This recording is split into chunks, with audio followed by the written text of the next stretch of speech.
Strike presents Your Hit Parade, starring Frank Sinatra. Who knows what evil lurks in the hearts of men? And now, Smile a While with Lorenzo Jones and his wife, Belle.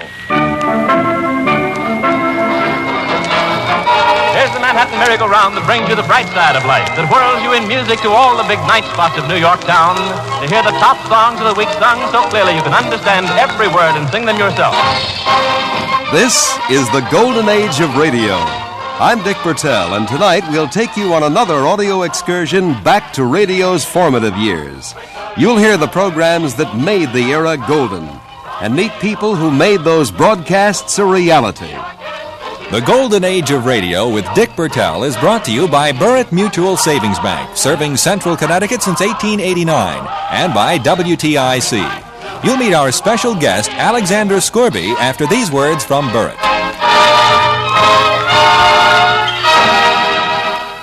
Buying a new car in 1972? If so, bank credit may cost you less. At Burritt Mutual Savings Bank, we offer low-cost, convenient auto loans. But we can do more than just put you on the road. We help you establish credit with a bank. We give you cash buyer leverage, and above all, you either start or continue a relationship with a large and progressive mutual savings bank. Once your credit is established, you may want to purchase a new home, improve your existing home, or take a personal loan to finance your trip across the country. Whatever your borrowing needs, it will pay you to start doing business with the Big B, Burritt Mutual Savings Bank. Once an established Burritt customer with good credit, you become a preferred Burritt borrower. So don't wait. Come into any office of the Big B, Burritt Mutual Savings Bank. Now to your host, Dick Bertel.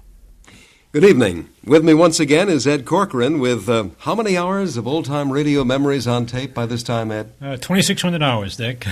And our show is originating in Connecticut at the home of our guest, Alexander Scourby. Alex, it's good to see you, good to meet you, and good to work with you. Well, thank you very much. I'm glad you could make it down here. We're looking forward to tracing your radio career, but of course, as the program progresses, the voice is going to become very familiar to our many radio fans as a narrator of motion pictures, of television programs, and so on. Do you do mostly TV today? As an actor, I do very, very little. I think the last acting I did was on television, was almost 2 years ago on Marcus Welby. I jokingly say that they let me keep my Actors franchise because the job I had done before that was exactly a year before on Marcus Welby. I do very little acting. You've done the narration for the National Geographic series. Yes, I've been one of the series of narrators on the series, sure. Before me was Orson Welles, and I did it, and Joan Campanella did it for a couple of years, and right now Les Nielsen is doing them. And, of course, it is a trend, and has been, I guess, for the last 10 years or more, for actors to become narrators of TV programs. True, it seems that way, even anyway. more so. It's not uncommon for some actor to come up to you and say, hey, you know, I just discovered commercials. And believe me, that's a great discovery. It's a great way to make a living. You go wherever the work is, just as, you know, talking about radio. I wound up in radio the way most actors did back in the, late 30s, 40s, early 40s, because there was no chance of really making a living in the theater. We were coming out of the Depression. There was almost no production. There weren't enough jobs to go around, so you wound up where there were jobs. You hoped you could get yourself a soap opera, and that's the way I began. Well, Alexander, what was the very first show that you did on radio? Do you recall? When I was an apprentice at Eva Le Gallion's Civic Repertory Theater in New York City, I went up with some friend of ours, one of the other apprentices who was in radio, and I did something on a small kind of drama. I don't know what it was. It wasn't a series. But I remember playing an Irish cop, and I asked somebody afterward who'd heard it, I said, what was it like? He said, well, tell you what, you sounded like a Pole who'd spent about 6 days in Dublin on the way to Hoboken. That It wasn't very good Irish. I can do a better Irish today. But that was the first one. However, the first real, and for that you got nothing. I think I got $5 or nothing experience. The first job I got paid on, and that was back when they paid the munificent sum of, I think, $25 for a half-hour show. I was the host on a thing called the Cafe of the Red Dagger that came out of Mutual. Tex O'Rourke or somebody like that was an old man who knew the West and talked about his experiences, and they would dramatize them. And in that company, some rather good people. One of them being Carl Swenson, who a lot of people, older people, remember as Lorenzo Jones and as Lord, whatever his name was, in Argyle Sunday. What was his name? Lord Farnhope, wasn't it? Was that it? Because I played. What? Can you do the opening of that thing? What is that wonderful thing about how a girl from our little mining town can find success in a big city or something along those lines? No, and marry one of the greatest noble Earl from England. It was real corn. I played on that one too. I've gone on so many of those soap operas. What was I leading to? Oh yes, on the Cafe of the Red Dagger. I was fired because I was not only narrating and being the host and acting parts in the dramas, but I was also doing the commercials. And the producer of the show fired me because he said I sounded too English, or actually he said, "Are you imitating Bo Carter?" I said, "No, I'm not imitating Bo." He said, "Well, you're through." And then the sponsor wanted me, and I got back on, which made it kind of uncomfortable with the producer. And then I was out of it for that was quite a way back. That would have been about 1934. Then I didn't do any radio until about 1940, when suddenly somebody came to me and said, "Look, I've talked to High Brown." I don't know if people know what it is. He was a big radio producer in those days. I've talked to High. George Coulouris, who since has become a friend of mine. George Coulouris is leaving the cast of Joyce Jordan, Girl Intern, and why don't you go up and see him? And I went up. He said, "The part is yours."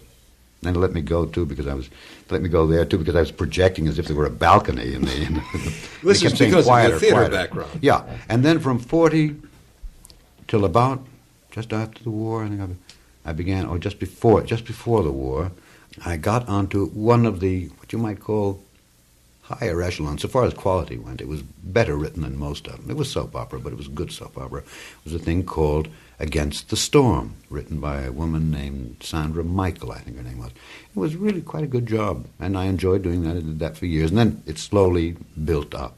I did very little of the nighttime stuff, except toward the end, some of the mystery hours and things like that. But I was never on any of the really big nighttime shows. Alex, we were talking earlier about the days during the 30s, the days when actors found that they couldn't make a living on Broadway, and so they turned to radio. You did this, and a number of actors did it. Well, I did it on a fluke. I suppose if it had been left up to me, I probably would have starved. But somebody came to me and said I'd talk to a producer about you, which is the way, actually, I got my first Broadway job. I was going around pounding the pavements like everybody else, going to producers and managers' offices and things. And nothing happened. And then suddenly somebody came to me and said, "Look, I talked to John Houseman about you. They're going to do a play, an experimental play, called 'Tis Pity She's a Whore,' with Orson Welles, a great Elizabethan play by John Ford, another John Ford, not our John. And why don't you go see him? I went to him, read for him for a small part. He said, "Hey, I'm about to try this." And I finally wound up playing the antagonist to Orson in it. The show never got done because I think the Schuberts, I don't know whether it was a matter of backing. Houseman, in his new book, which is just out and very successful, called Run Through, says that it was a matter of money. I understood that it was that the Schuberts, who had donated a house for several performances, it was only going to be for a few performances, 4 or 5 performances, the Schuberts said, "No play with a title like that in our house." And that was the end of it. But anyway, shortly after that, just months after that, Houseman was casting Leslie Howard's Hamlet. Now, my experience had been in various, way off in the middle of Massachusetts or New Hampshire, little bits of companies, and down at, I was an apprentice. I'd just come out of Eva Le Gallien's theater on 14th Street 3 or 4 years before. And I got a job in it, and since then, and from there on, I called myself a theater actor. I was an actor. Until just a few years later, about 1940, I decided, you've got to make a living. And radio was that answer? No. Oh, sure, no question about it. Some people, I made a very good thing of it, but some people made a gold mine of it. Even I was the kind of, I suppose you've heard about this, and I suppose your listeners have heard the situation where you're doing Young Witter Brown at NBC, and you have to do something We Love and Learn or something or other over at CBS right after it. You hire a stand-in who will rehearse for you for half an hour, and then as soon as you're off the air on Young Witter Brown, you're out before the show is over. When you're through, you out through the door. There's a page holding an elevator for you on the 8th floor, whatever you are in NBC. Down to there's a taxi waiting. A doorman's holding a taxi for you, and over to CBS and say thank you to the stand-in and step up into the rehearsal, maybe rehearse 15 minutes and go on the air again. Some people did this all along. It was a rat race. It paid very, very well. And I'm afraid it was a case of a few people getting all of the work. I mean, one man might have... I once had 5 running parts. Fortunately, they never really conflicted with each other. I had 5 running parts at one time in daytime soap opera. But I knew people who worked not at all, It's always that way among actors. And it isn't necessarily a matter of being particularly talented that you get. You're lucky. You're at the right places and the right time. Somebody gets to like you. If he gets fired from an agency, you may go out into the cold, too. That's right. But an awful lot of people with ability struggled and got nowhere. This would be a wonderful opportunity, I think, Ed, for our listeners to hear Alexander Scourby in one of his roles. Well, Dick, I'm a science fiction bug, and I do have Alexander in a program called X-1, which we've played before, but this is one called A Cave of Night. Do you remember that at all? I don't recall that. That's not the one about going to the moon, is it? No, this was a man who was he was going to the moon. He was stranded, and he couldn't get down. He ran out of fuel, and you were putting together a story about it on tape.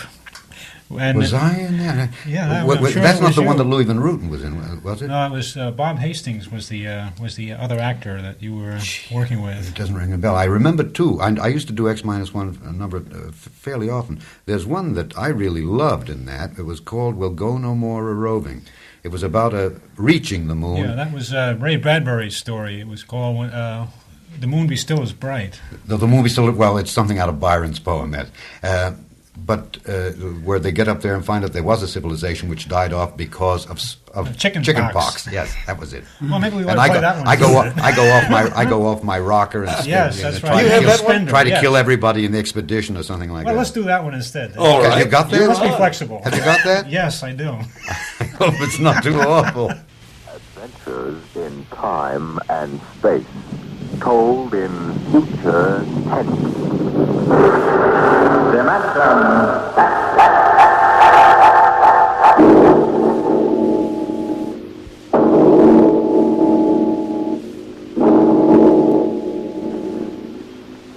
Tonight, transcribed from Ray Bradbury's collection, The Martian Chronicles, we present And the Moon Be Still As Bright.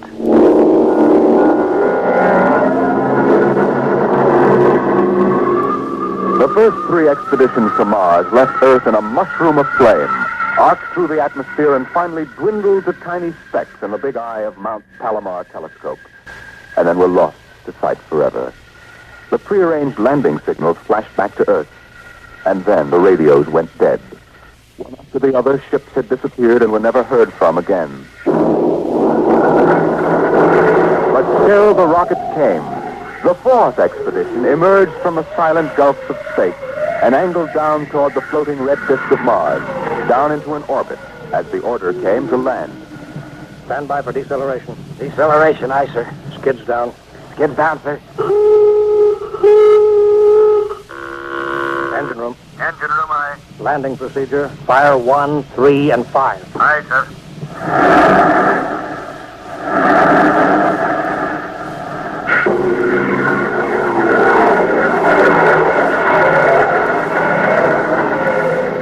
The last blast of the bow jets broke red against the blue desert sand, and the ship slid to a halt at the edge of a vast city that reflected the icy glare of the moonlight. For a while, all was still. All right, Parkhill. Open the airlock. Aye, sir.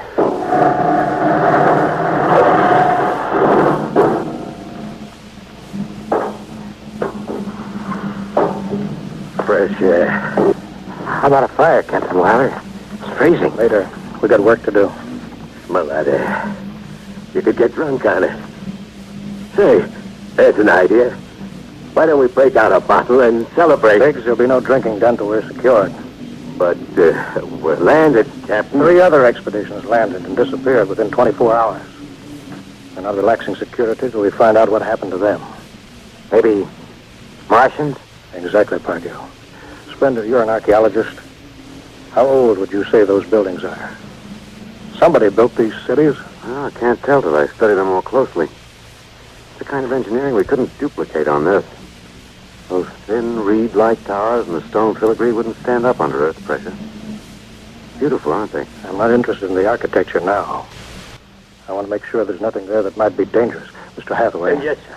I want you to take a reconnaissance party into the city and find out what's there. The cities all look dead from the air, sir. They look dead, but I want to make sure. Mr. Spender, you better go with Hathaway. Yes, sir. Don't waste any time gathering relics either. You can make an archaeological study later. Right now, I want a security report. Biggs? Yes, sir. We'll set up camp right here. No man is to go more than 50 feet from the rocket. And there'll be no celebration till Hathaway and his party report back. No, sir. It's just that we've been cooped up in there. That's all, Biggs. We've landed safely. We're not safe yet. Not until we know what we're up against here. We'll maintain full security till Hathaway gets back.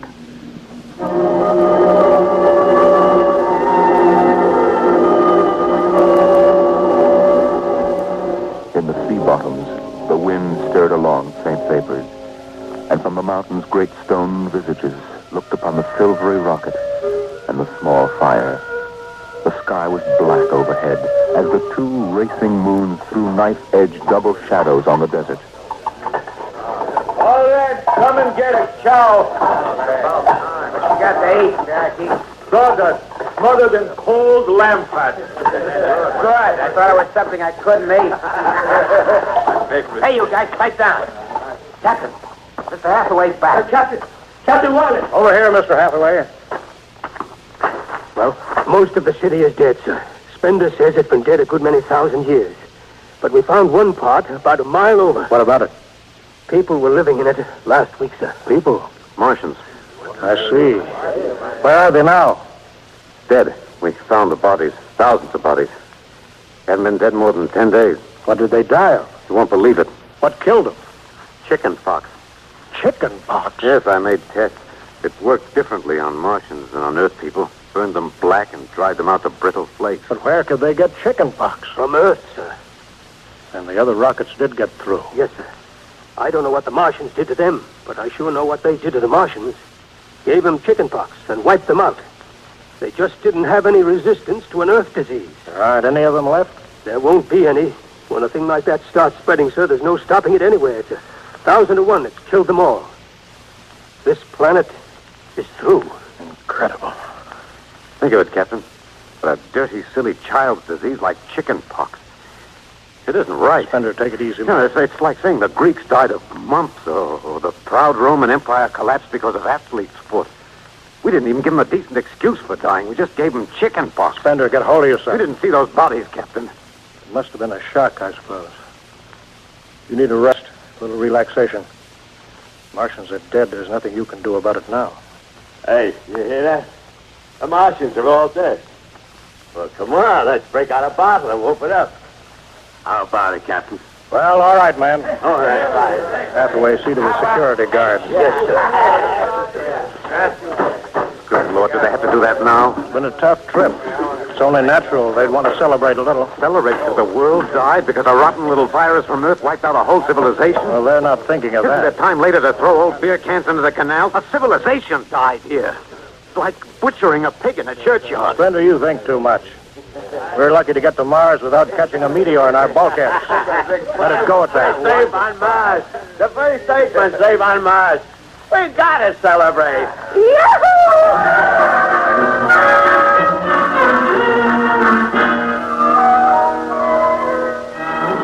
Many bottles were opened and drunk. The voices got louder. The earth laughs and shouts echoing across the empty Martian There sand. was that time in New York when I ran into that blonde. Boy, what a blonde. Listen, the first thing she said.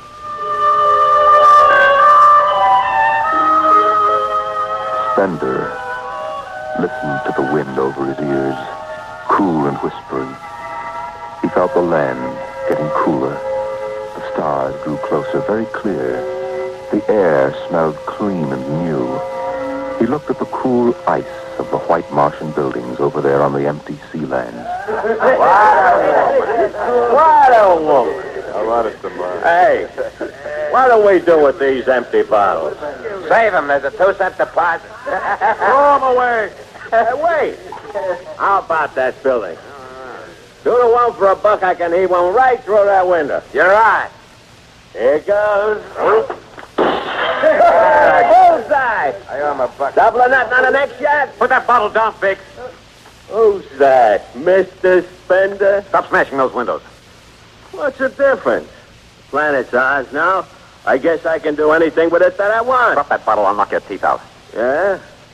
Just watch me. I warned you, Biggs. Spender, what is this? I hit him. He's crazy, Captain. He just walked up and slugged me. Biggs wasn't doing All right, let go of him. You men go back to your party. Spender, come with me. I like that guy. What's up to the slugging me? Spender, suppose you explain. What was the idea? Oh, the noise, the drunken brawl. I guess I was ashamed of the spectacle the whole crew was making. Where's their respect for what's happened? Their sense of what's right? Men are tired. It's been a long trip. You've got a different way of seeing things. I'm seeing things all right. I'm seeing how we'll ruin Mars. We'll rip it up, rip the skin off the way we've already ruined Earth.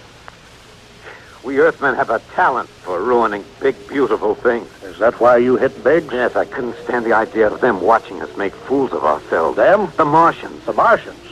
They're dead. All dead. But they know we're here. Doesn't an old thing always know when a new thing comes? We've come a long way to smash their windows and spit in their wine.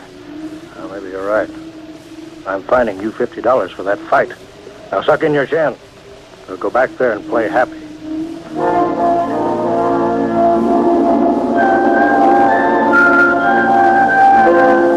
Now the whole party moved out into the moonlight across the desert. They made their way into the dreaming dead city. The light of the racing twin moons glinted on the barrel of a pistol, the long blade of a machete, the round, gurgling shape of a raised bottle. Their shadows under them were double shadows on the ice-blue sand. They were waiting for something to stir in the dead city, something to rise, some ancient ancestral shape to come galloping across the vacant sea bottom on an ancient armored steed of impossible lineage, of unbelievable derivation. The wind beat slowly around them. Then Biggs was sick, and the sour stench of liquor filled the cool air. The men of Earth had come to Mars. And Spender turned and walked away into the city, alone in the moonlight, never once stopping to look back.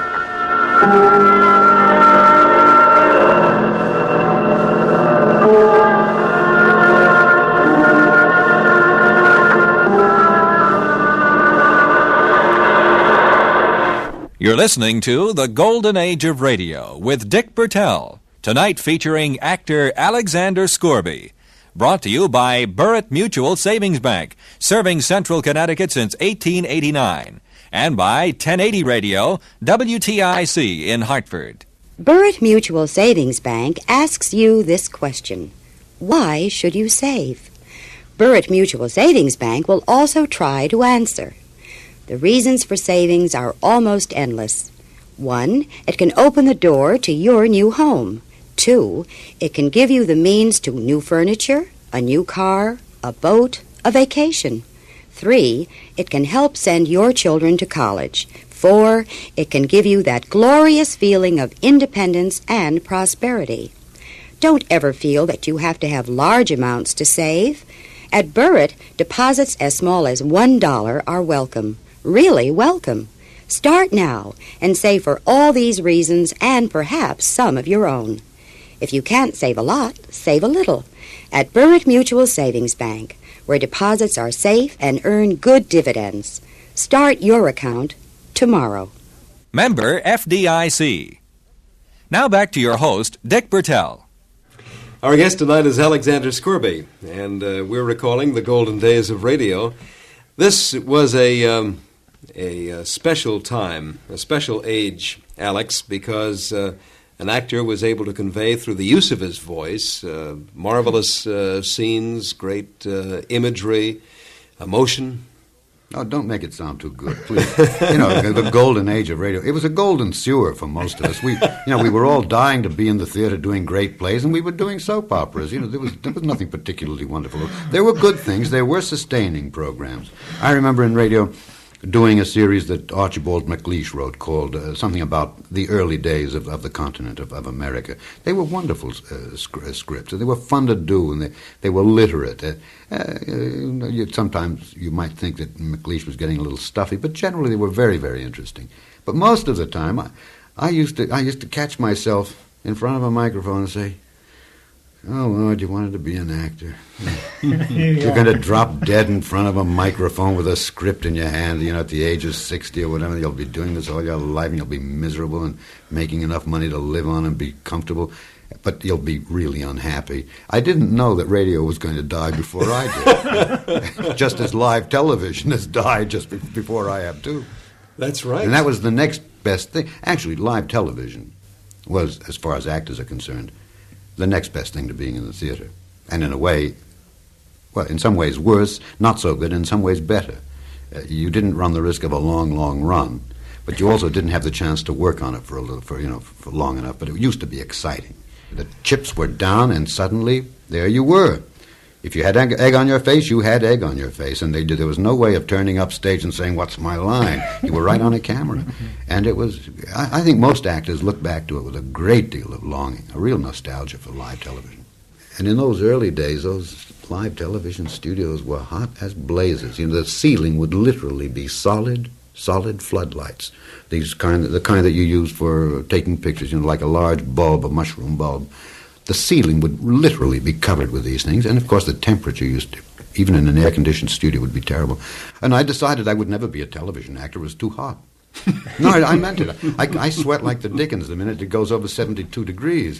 And I thought, I can't live. I'd die in this thing. It would be ridiculous. But fortunately, they got colder light and less of it. And it worked out. Well, then I was thinking, as Alex mentioned, the enormous amount of lights necessary for early television, about a time, Alex, when you were on radio and they used very few lights. That was the name of the program, as a matter of fact. Lights out. But did that surprise you? Did that surprise? Did you know about that? No, I did not know. Now, well, I can remember. You got to convey this to our listeners. What was the title of that when you said something a meeting at a tomb? No. Reunion in Death. It was Reunion in Death. It was called. But I was really kind of amazed when they turned all the lights in the studio out and just had a little work light near the microphone for the three of us to work in. It was really kind of an eerie atmosphere. It didn't help us as actors. But, the director or whoever it was thought it would be a good idea. It would kind of make us somber. And, we could read. Do you think perhaps we might hear this Lights Out excerpt? Yes, Dick, why don't we do that? This is back in 1945, and this was really the chiller of those days. Lights out. Everybody.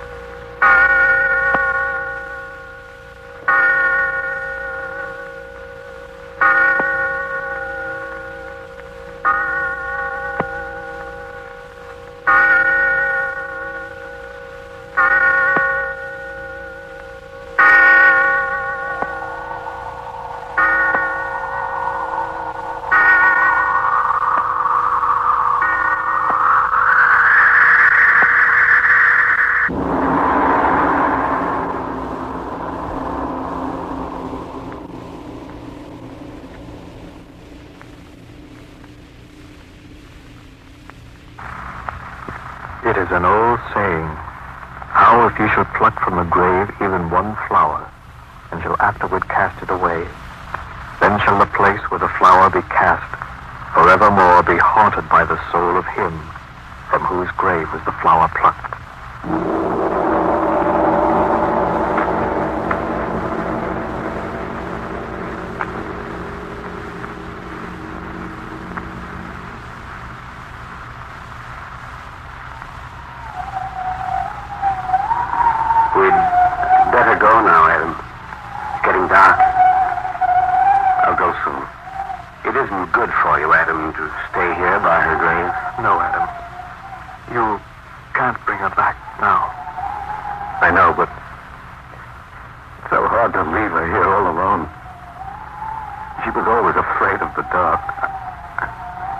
can't leave her. You must come, Adam. It's hard, old man, but time is the great healer, you know. It doesn't do any good now. You've got to live your life, Adam. Yes. Yes, I know. Come on now, then. Yes, in just a moment.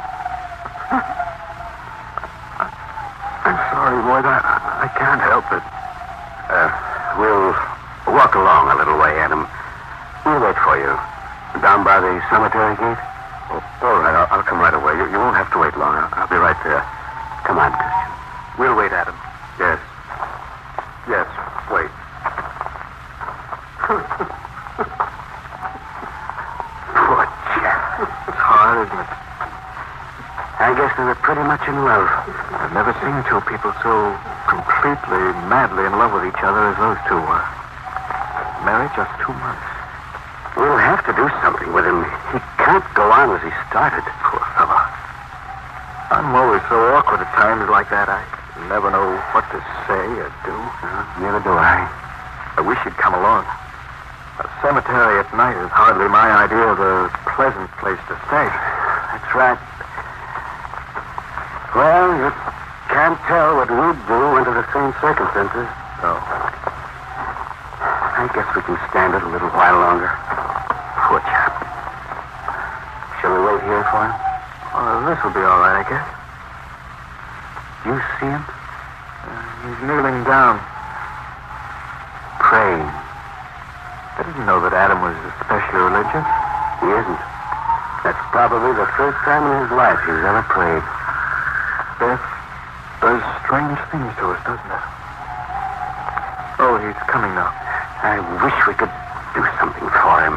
Probably the best thing we could do is leave him alone. I don't know. Adam's always been moody. You can't tell what he'd do.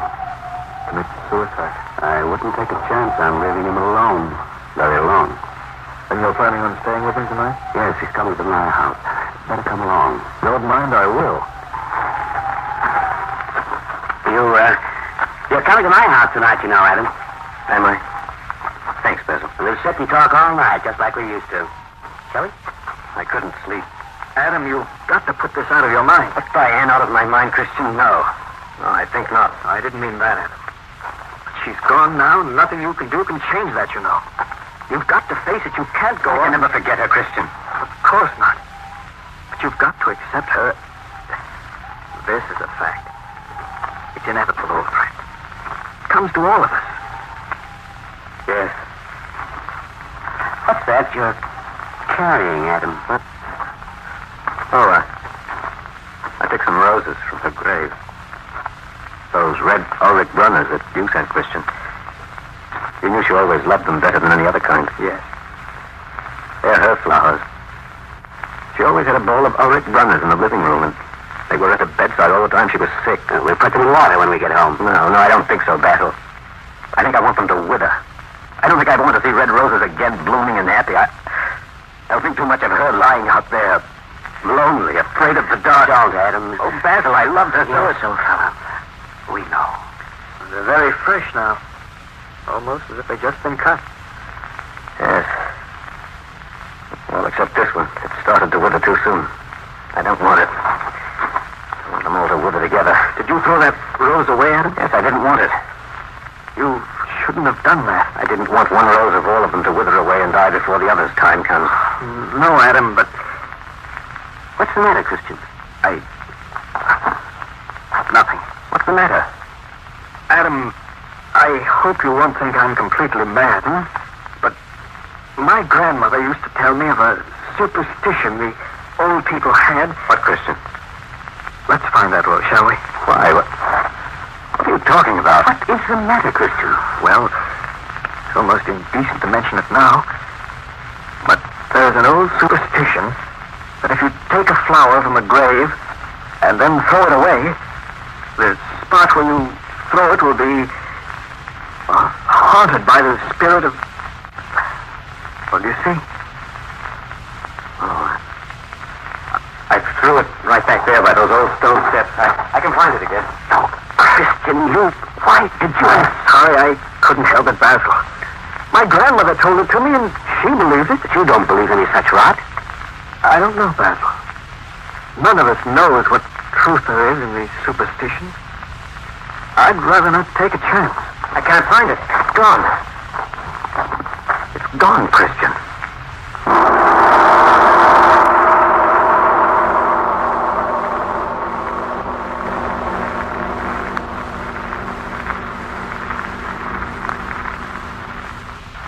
So sweet.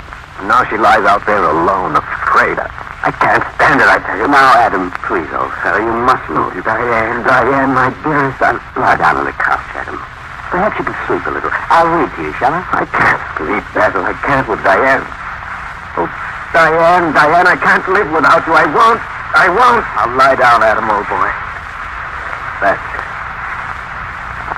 I'm sorry, fellows. I can't help it. We know. It's all right. Keeping you both awake when you stop work to do it. I'm ashamed of myself, but what can I do? What can I do? I'll get a cup of coffee, sir. No, don't please. I can tell me a minute. No. Will you boys do something for me? Certainly. For good friends. What do you want us to do, Adam? Will you go with me to that place where I threw away the rose?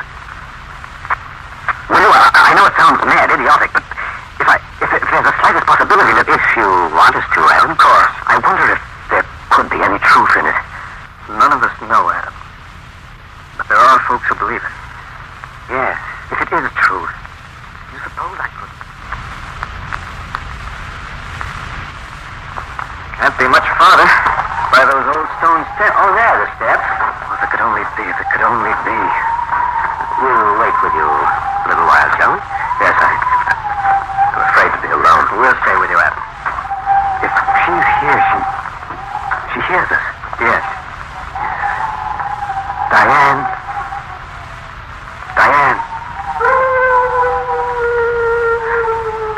Do you really think Christian still? Diane.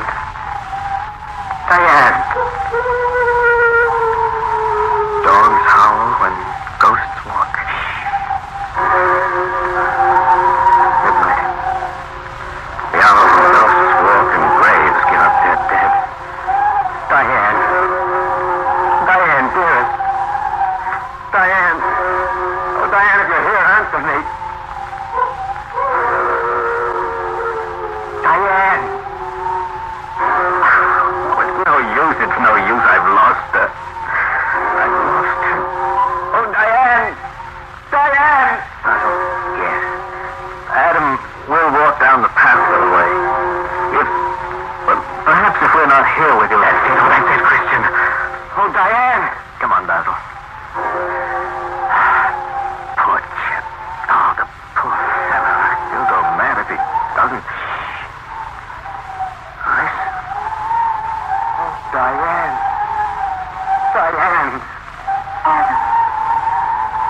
Yes,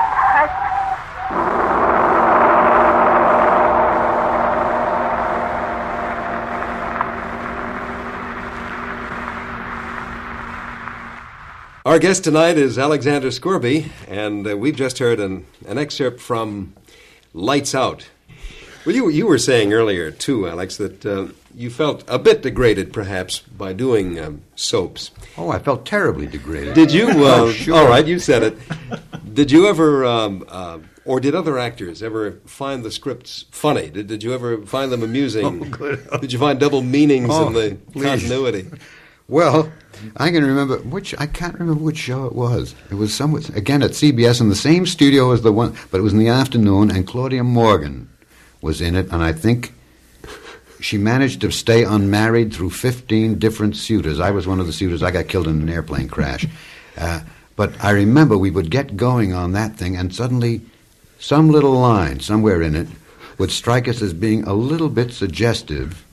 Unknown to the writer, it would have a double meaning, and you'd suddenly say, somebody would snicker, and then the next line would just, add fuel to it, because it would make it more and more open. And since we were all thinking in the same along the same lines, after about 4 or 5 speeches, we'd be howling and saying, "Oh!" And the director saying, "Come on, fellas, I'm trying to get a timing," and the rehearsal would stop. We literally spent, I would say, a quarter of the rehearsal time cutting out the junk, the really impossible stuff. So corny, some of it. It was just frightful. There's a reason for calling something soap opera-ish, and that was because of the worst of them. Some of the good ones were pretty good, and as I say, Against the Storm was a big cut above most of them. It was a darn good show. Let's take a ride on a railroad train. How about an excerpt from one of my favorite shows featuring Alex Scourby? Yes, in this one, Alex, I believe you were the station master on Grand Central Station. Do you recall doing this? Is that what they called it? I did the announcement.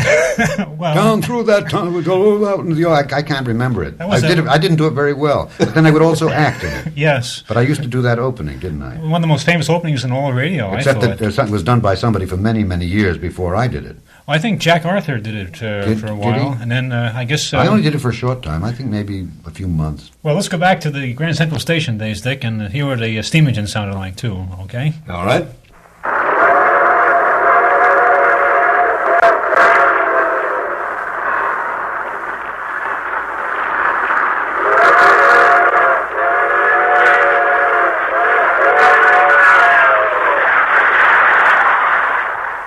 Pillsbury snow sheen cake flour and Pillsbury pancake flour bring you Grand Central Station.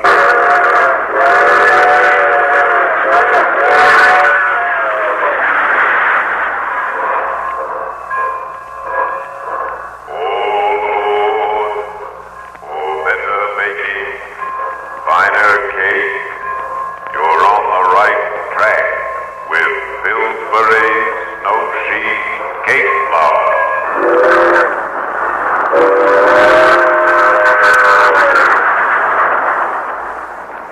As a bullet seeks its target, shining rails in every part of our great country are aimed at Grand Central Station, heart of the nation's greatest city.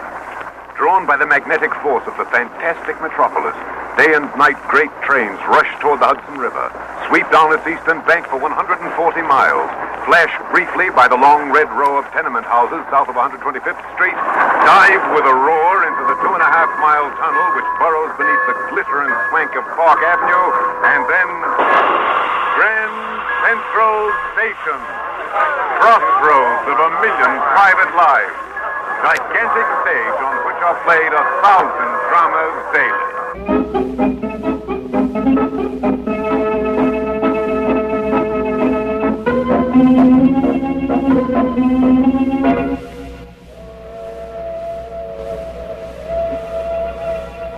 To some people, the distant whistle of passing trains are like remembered lullabies. But to Gordon Gray, turning and twisting on his bed, those whistles are a maddening reminder that time is passing all too slowly, and that he is still unable to fall asleep. In the darkness, his fingers grope for a cigarette. He strikes a match. Then, with an exclamation of disgust, he puts the thing down. There's no flavor in it. No flavor in living this way. And fear and dread, waiting, just waiting. At the very next whistle, his tortured nerves give way. Aunt Sally! Aunt Sally! Aunt Sally!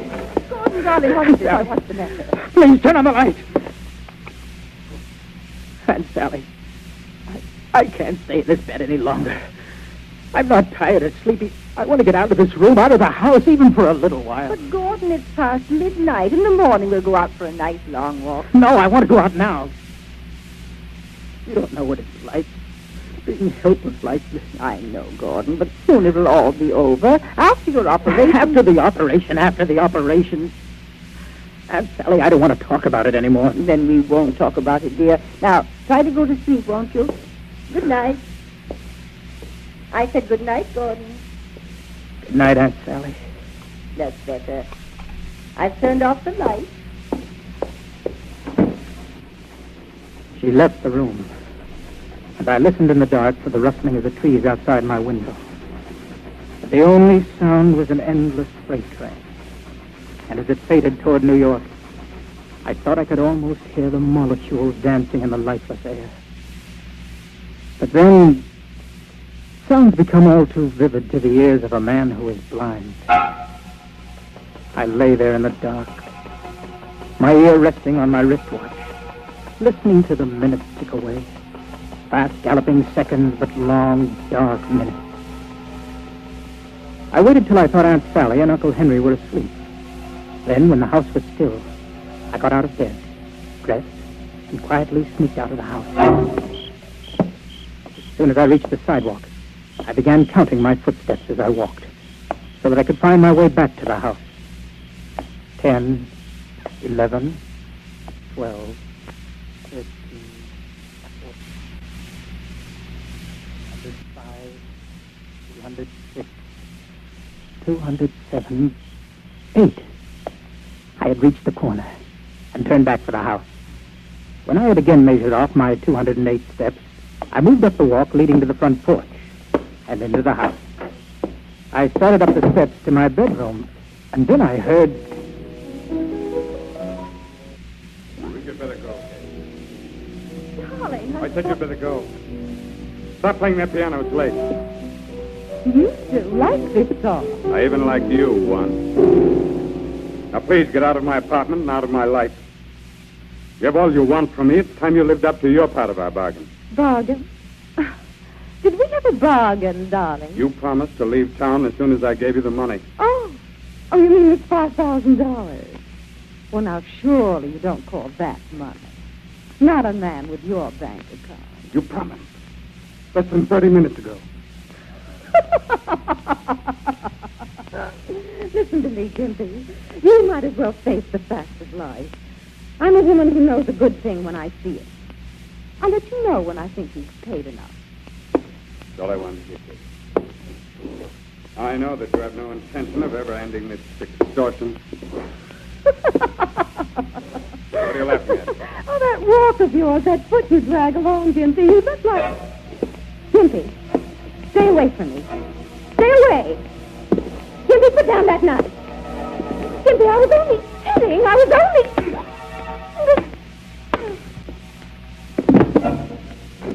Don't do it!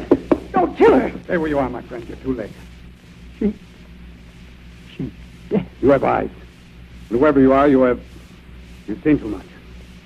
There's nothing against you, but for obvious reasons. Go ahead, you're a very brave man. You killed a woman.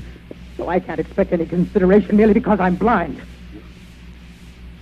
Blind? Look at my eyes. If you don't believe. Right. You are blind. How'd you get into this house? I don't know. I was out walking and I lost my way. For once, you're blind. Bless you. Stay where you are. What are you going to do? We'll find out soon. Here they are. Swallow this capsule. What is it? Poison? Swallow it and don't ask questions. No, I won't.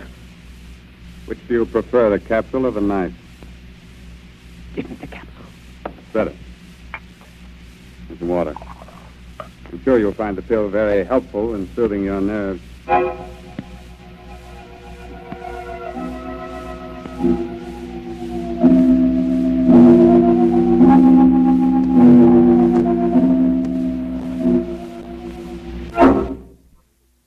Get Smile Power, the kind of confident, contented countenance that comes from cash.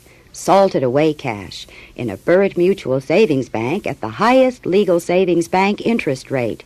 And you don't need a lot of money to do it. You can save a little.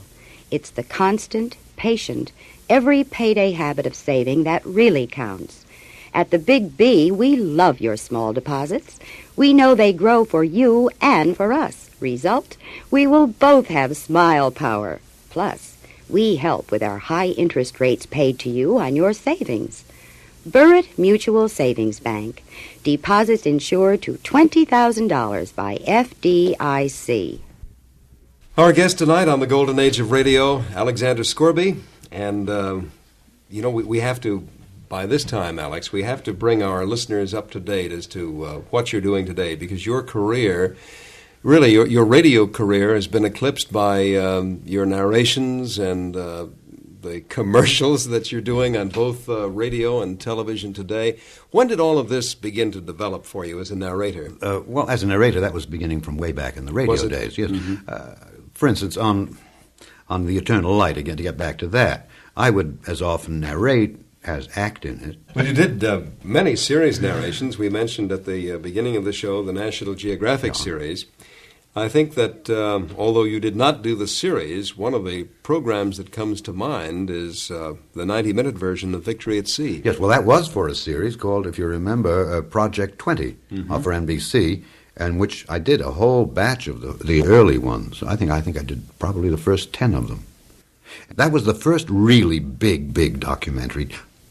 I think it was almost the first TV documentary I'd ever done, the Victory at Sea, the condensed one. The poor man who did the series, and I knew his name once, and I did meet him once, and I feel terribly sorry for him because he could have done it just as well as a condensation.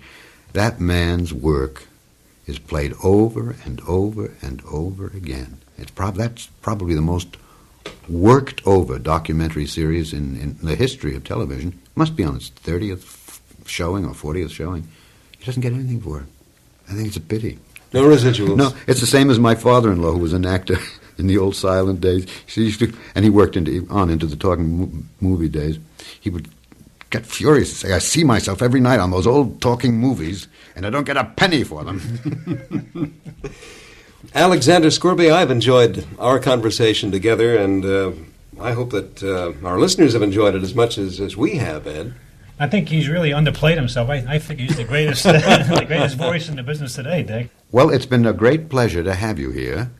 When you go, I will have the most important problem facing me of trying to get my tractor started across the way. So I understand. I'm having trouble with my tractor. Well, may all of your troubles be confined Don't say as slight as that. That's a very with this grass growing the way it is. So. Alex Scourby, thank you very much for being our guest. Thank you. It's been a pleasure having you. And now until next time, this is Dick Bertel. This is Ed Corcoran. Good night. The Golden Age of Radio with Dick Bertel and the recordings of Ed Corcoran has been brought to you by Burritt Mutual Savings Bank, serving Central Connecticut since 1889. With the engineering and technical assistance of Bob Shirego, The Golden Age of Radio is produced and edited by Brian Hartnett. This is Norm Peters.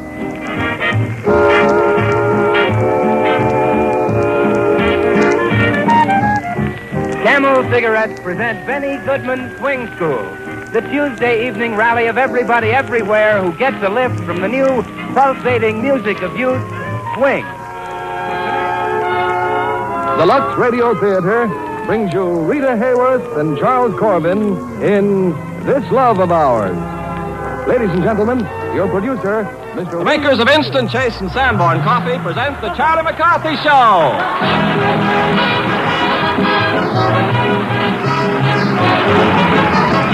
This is Ken Carpenter, ladies and gentlemen, greeting you from Hollywood, California. On behalf of Edgar Bergen, Charlie McCarthy, Mortimer Stern, Don Amici, and Marcia Hunt, and the Bickersons by Bill Rapp.